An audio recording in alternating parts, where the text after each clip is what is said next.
All right, welcome back everybody. We are looking at project 12 of our Arduino Starter Kit, and this one is the knock lock.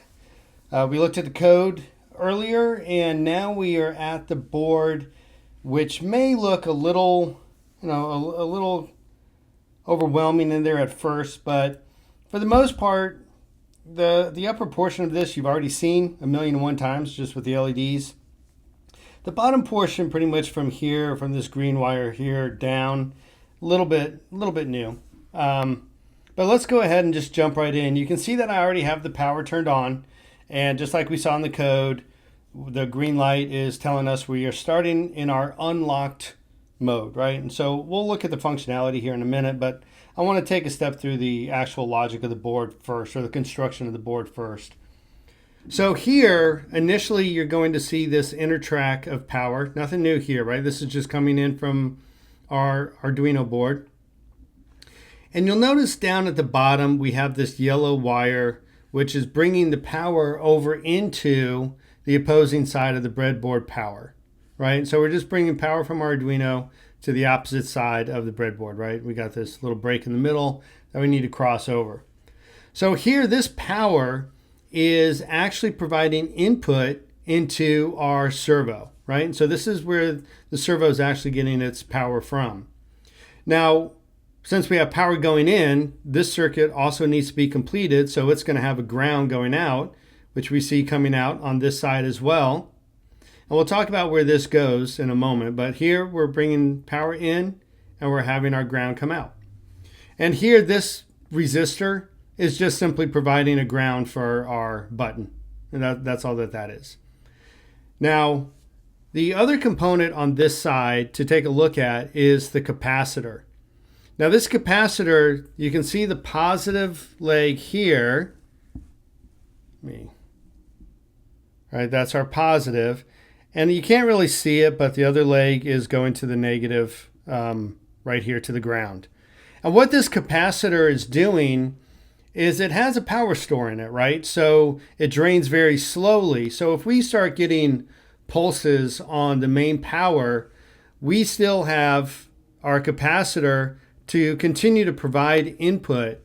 And what this is really giving us is the opportunity to see very smooth rotation of our servo rather than a jerky type of motion, which is contingent on the pulse of this input, whereas the capacitor gives us that slow drain of power.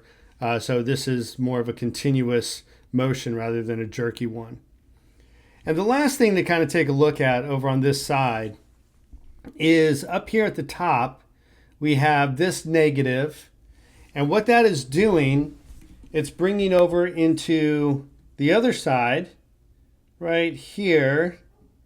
That's bringing the negative over into our Arduino's ground, right? And so we have a completed circuit, right? We have power coming in, it comes over, we have the ground, we carry everything over here, and then we carry it to the ground of our board to complete the circuit.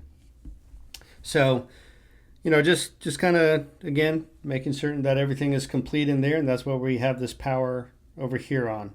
The other part that I'm going to skip ahead just a little bit, skip up a little bit, is this green wire that we see coming over into pin 9. A little difficult to see with all the other wires kind of in here. But pin 9 on the board, if you recall, is what we are writing out our angles to the servo on, right? 0 to 90 degrees, whatever. And that's what this green wire is taking the input into our servo motor into, okay? Now here, the button, we'd already mentioned that in order to complete the circuit, we have the ground going out via this resistor into the inner track over here. And the power is coming in from this opposing side, and this is coming directly from our Arduino board. It's coming in, and then the signal out from our button is coming into 2, our pin 2. And if you remember, pin 2 is what we were using to read high-low when the user wants to lock the lock or not. Now here, moving into the piezo, This orange wire is the ground coming out of the piezo, and little difficult to see here as well, but this resistor, if you kind of can see over here, the resistor is pulling in the power input into the piezo, and this yellow line is our analog output, and it's going into our A0 analog input on our board.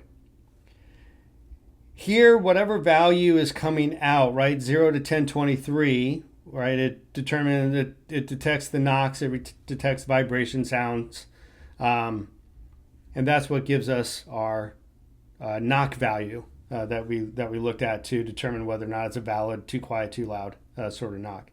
So again, we got power coming in on the resistor, we got the ground going out on this orange line, and then we have the analog coming out. And again, just for just reiterating, the green line is coming from our 9-pin into the input of our servo to give us our angles. We have a capacitor to make certain that everything runs smoothly. Now above that, even though it looks a little messy up here, it's really stuff we've seen a lot before. It's just LEDs really, right? And so we have our power from pin 3 going into the positive of our yellow LED, and it's a little difficult to see down in there as well, but the input goes into the resistor carries it over into the positive of the yellow, protecting our LED, and then we have a ground, this orange wire here. And these orange wires here really are the grounds for all our LEDs. This middle one's the ground for our green LED, and this top one is the ground for our red LED. And here again, pin 4 comes into the opposite side of the resistor, protects our LED, goes into the positive. The pin 5 comes out, hits the resistor. Even though these are horizontal and this one's vertical, these are still within the same row.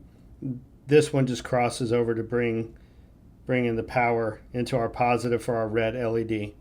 So even though it's angled different, it's still the exact same principle, right? The power from the pins comes out, hits the resistors, goes to positive. Same thing here.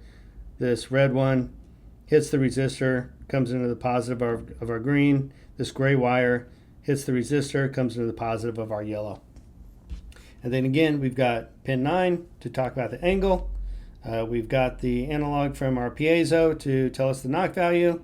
And we have the output from our button to tell us whether or not the user wants to lock the door or not. And then we have our power for our actual servo. All right, so with that said, let's go ahead and just check out the functionality of this circuit really quick. And I'm going to go ahead and lock the door.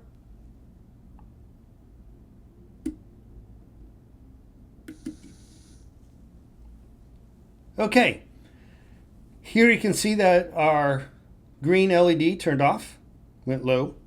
Our red LED turned on, went high. And now we're in a locked state. So what we need to do is knock to go ahead and open up the door. Now there's a little bit of wobbliness to this desk, as you can kind of see.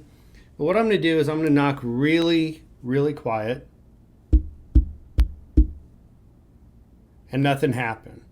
I'm going to ramp that up a little bit. And we have the door get unlocked. So again, we can lock it. Knock really quiet. And we get it unlocked. Now, I was talking about in the previous video when we were looking at the code that it's likely you're going to have to play with some of the numbers.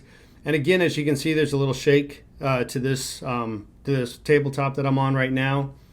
And because of that, the piezo, this particular one, will reverberate a little bit if something comes in and really shakes things up. So just to kind of show you what I mean with this, right, a single hard knock, still got the servo to turn or rotate.